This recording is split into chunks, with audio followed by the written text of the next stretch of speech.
Hello guys, meron ako ditong pork ribs. Minarinid ko na ng toyo, bawang, oyster sauce, pamintang pino, then lemon juice. Minarinid ko na guys at iluluto na natin mga lalabs. Samahan nyo ako. Ayan ang sarap na nito. Samahan nyo ako, magluto na tayo. So, dito sa ating kawali mga lalabs, ayan, naglagay ako ng konting mantika. Ayan, konting mantika lang guys. Painitin muna natin.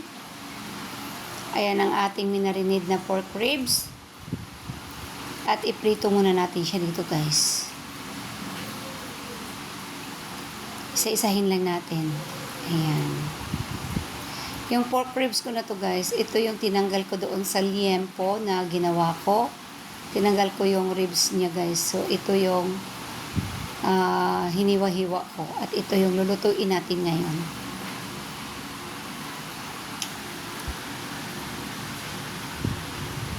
Yan, isalang lang natin guys pa isa-isa. Dalawang salang to mga lalabs kasi medyo marami to. Yan, hayaan lang natin siya dyan na matuyo yung sauce niya at mag-brown-brown siya ng konti guys. Yan yung kailangan natin. Yung mag-brown yung both side niya. So, hayaan lang muna natin siya dyan.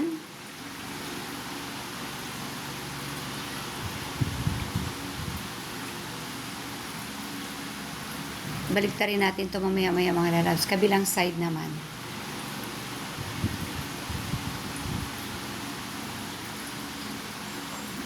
High fire ang gamit ko guys. So, ayan, pwede na natin siya baliktarin at nag-brown-brown na yung kabilang side. Baliktarin natin ng isa-isa.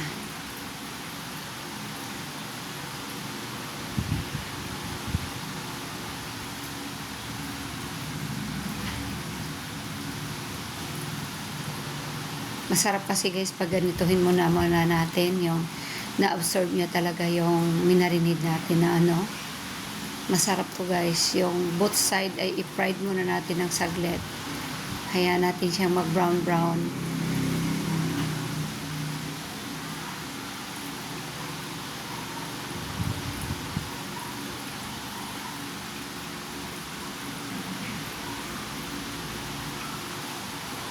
Yan. Okay na to guys. Pwede na to. So, hanguin natin kasi meron pa tayong chicken butts. Marami-rami kasi itong ano ko guys, ginawa ko. Ay niluto ko. May gitsang kilo to guys.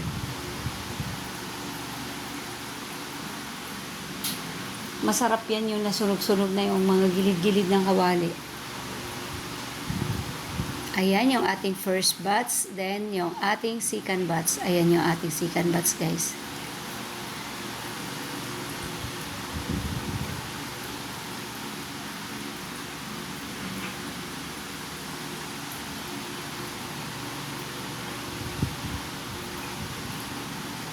Masarap yan guys, yung sunog-sunog sa gilid.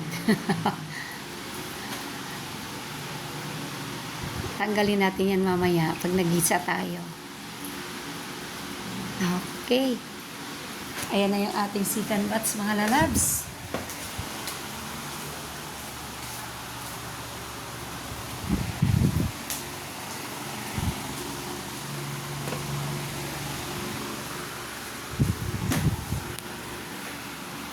Yan, tanggalin natin yung mga sunog-sunog sa gilid ng kawali, guys.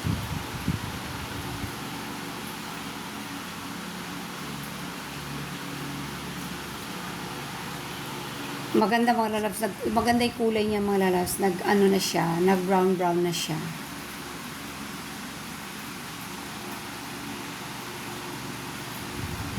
Paborito ng aking mga anak ng ganitong luto ko, guys.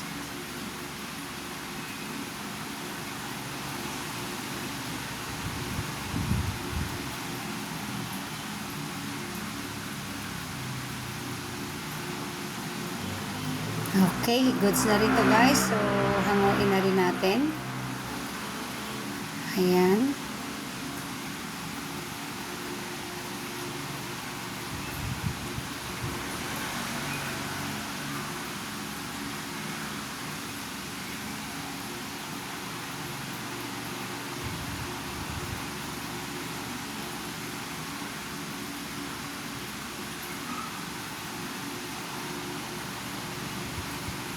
Ayan guys, ang ganda na ng kulay. Okay na to, goods na to guys. So, dito sa ating kawali, dito tayo magigisa. Dagdag lang tayo ng konting mantika. At dito tayo magigisa ng ating mga sangkap. Ayan, meron tayong bawang. Maraming bawang guys. Mas maraming bawang, mas mabango, mas masarap.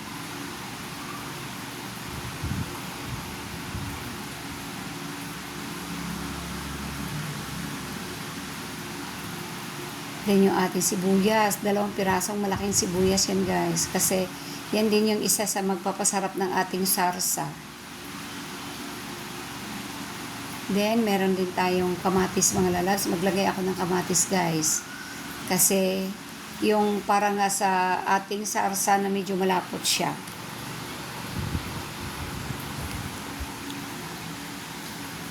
Then, hayaan lang natin na medyo malusaw yung ating kamatis guys, yung malambot siya. Ayan. Kailangan malambot yung ating kamatis mga lalabs. Kaya ang gamit ko dito ay yung hinog na kamatis talaga siya. Yung hinog talaga. Para mabilis siyang malambot, mabilis siyang malusaw. Then, maglalagay din ako guys ng tomato paste. Maliit lang na tomato paste ilagay natin dito.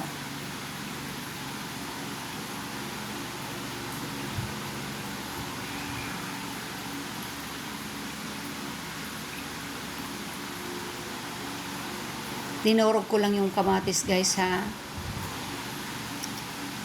Saka natin ilagay yung ating tomato paste. Maliit na pack lang ng tomato paste ito guys. Masarap guys pag sinabay mo sa pag-isa yung tomato paste, yung naluto din siya. Masarap. Tsaka ang bango. Yan, igisa natin siya kasama sa ating mga karikado.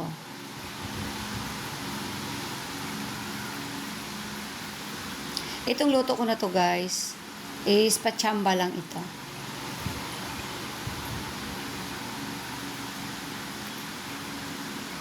Yan, hayaan muna nating mag-combine lahat ng ating sangkap at ang tomato paste.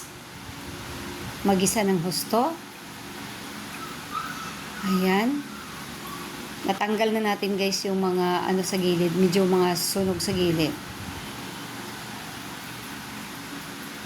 Now, it's time na ilagay na natin ang ating napritong ribs, pork ribs. Dinhaluin lang natin ng konti guys para makot talaga siya lahat.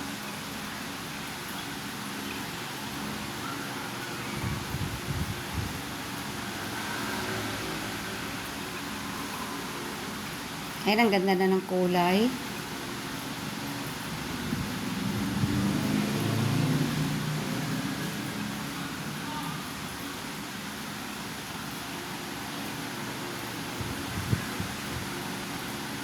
Ayan, naano na siya ng husto mga lalabs.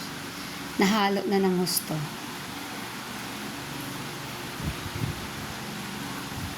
Na-mix na natin ng husto guys. Ayan. Na-coat na ng sangkap natin na tomato paste yung karne.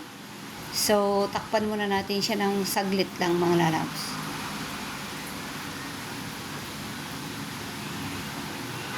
Balikan na natin guys. Ayan na siya. Nagisa na siya ng husto. At medyo natuyo na. Kaya maglagay na tayo dito guys ng iba nating mga sangkap. Maglagay ako guys dito ng isang buting maliit ng soda. Ayan. Yan yung dagdag pampalasa natin dyan mga lalabs. Soda.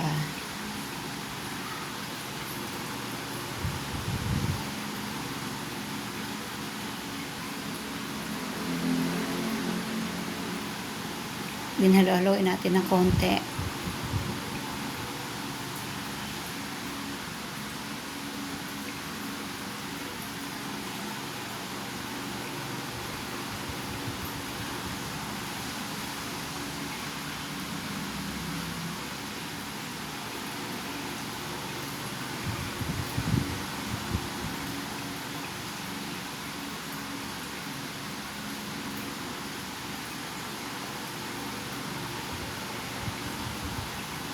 Then, ibuhos na rin pala natin guys yung sauce kanya ng minarinid natin.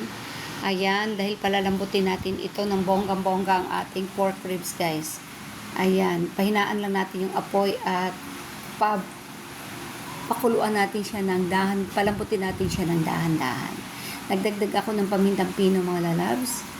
Ayan, pero kanina nung nagmarinid ako, naglagay na ako ng paminta, nagdagdag lang ako. Maraming paminta, medyo maanghang, mas masarap. Ayan.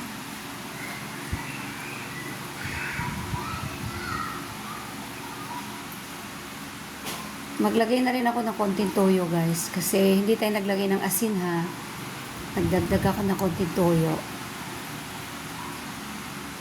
Ayan. Then, palambutin natin ito guys ng dahan-dahan sa mahinang apoy lang. After 1 hour natin na pinalambot guys, ayan na siya. 1 hour ko talaga pinalambot sa mahinang apoy guys. Ayan na siya. Malambot na at nag-reduce na yung sabaw. O, diba? Tingnan nyo guys. Sabaw palang ulam na. Nagdagdag ako ng toyo ha kasi medyo matabang siya. So, nagdagdag tayo ng konting toyo. Ayan na. Look at that guys. Ang sarap na.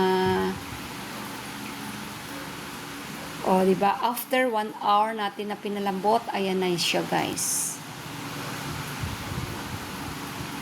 Look at that, oh, sauce pa lang ay ulam na. Tingnan nyo yung sauce, guys. Looks yummy na, guys.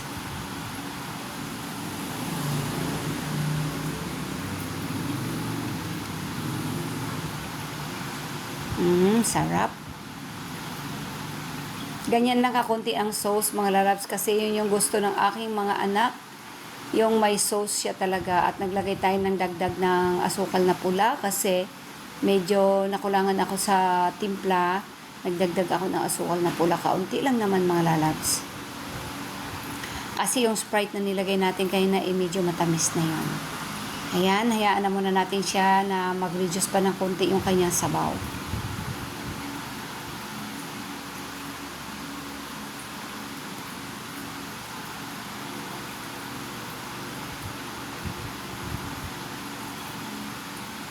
Ayan na mga lalabs, oh. Sauce pa lang, ulam na. Ang sarap ng luto ko today, guys.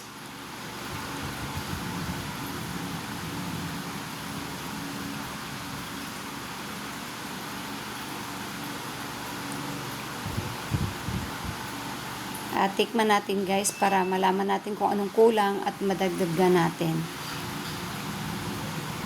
Medyo masarap na siya, guys.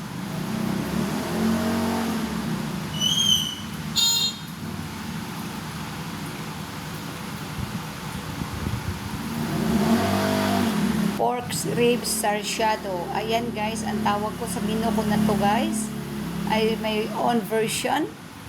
Pork ribs sarsyado. Ang sarap ng mga lalabs. Ayan yung itsura niya. Oh, nakakatakam na. At malapit na siyang maluto guys. Ayan na. Goods na to mga lalabs ko. Goods na to. Medyo ano na siya, malapit na siya sa katotohanan. Ayan, luto na ito at maraming salamat. Thank you.